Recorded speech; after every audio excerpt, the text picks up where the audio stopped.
आज दिनांक 28/6/2024 रोजी कोपरगाव ग्रामीण पोलीस स्टेशनला निवेदन देण्यात आलेलं आहे का आम्ही सामाजिक कार्यकर्ते व उत्तम भाऊ पवार असतील, किसन सोनवणे असतील, मच्छिंद्रराव वाळुंज असतील, प्रकाश शिंदे असतील, आम्ही सगळ्यांनी ग्रामस्थांनी आज निवेदन दिलेलं आहे की ग्रामीण भागात खूप मोठ्या प्रमाणात अवैध धंदे, दारू, मटका, जुगार या आकड्याच्या पिढ्या या मोठ्या प्रमाणात चालू आहे। त्यामुळे पोलीस प्रशासनाने याच्यावर कारवाई करावी आणि शालेय विद्यार्थी असतील आपलेवाले त्यांचे सुगट एवढे मुलं दारू पितात, त्यांचे वडील दारू पितात। त्यामुळे आता तालुक्यामध्ये कायदा सुव्यवस्थेचा प्रश्न निर्माण होत आहे। त्यामुळे गट शिक्षण अधिकारी असतील, कोपरगावचे पंचायत समिती यांनी देखील पोलिसांच्या माध्यमातून एक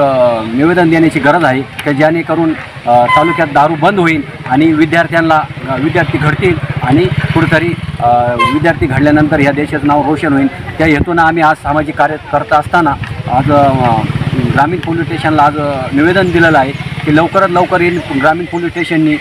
दखल घ्यावा आणि हे दारू व्यवसाय, मटका, जुगार बंद करावा। आणि आज कोपरगाव तालुका ग्रामीण पोलीस स्टेशन या ठिकाणी निवेदन देत असताना प्रमुख विषय त्या कोपरगाव तालुक्यातील ग्रामीण भागामध्ये अवैध पद्धतीने दारू विक्री त्या ठिकाणी चालू आहे। दारू विक्रीबरोबर मटका,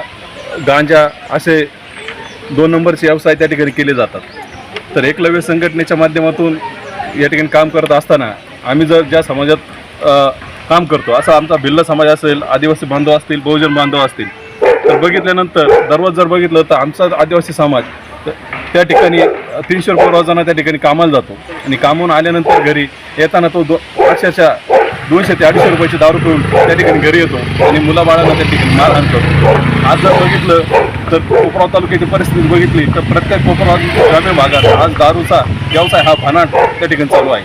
तर प्रशासनाला एवढी विनंती करतो की आपण जे आज उघडपणे त्या ठिकाणी गांजा विक्री त्या ठिकाणी केली जाते, मट्टा त्या ठिकाणी केली जाते, त्या ठिकाणी बऱ्याच ठिकाणी असं बघण्यात आलं का जवळपास ज्या ठिकाणी शाळा आहेत, कॉलेज आहेत, त्या ठिकाणी त्याच्या शेजारी त्या ठिकाणी मटका, दारू, गांजा असे प्रकार त्या ठिकाणी विक्री केली जाते। तर याचा निषेध म्हणून या ठिकाणी आम्ही एकलव्य संघटनेच्या वतीने या ठिकाणी आपण निवेदन या ठिकाणी ग्रामीणचे पी आहेत, पोलीस साहेबांना दिलेलं आहे। तर लवकरात लवकर प्रशासनाने या ठिकाणी विनंती करतो त्यांना तर आपण लवकरात लवकर या ठिकाणी ज्या ठिकाणी कॉलेज, शाळा या ठिकाणी मोठ्या प्रमाणात त्या ठिकाणी दारू विक्री केली जाते तर प्रशासन याची दखल घ्यावी अशी त्यांना विनंती करतो। जर काही कारवाई न झाल्यास या ठिकाणी एकलव्य संघटनेच्या वतीने, बहुजनांच्या वतीने या ठिकाणी आम्ही लवकरात लवकर या ठिकाणी मोर्चा घेऊन या ठिकाणी मोठं आंदोलन या ठिकाणी करू अशी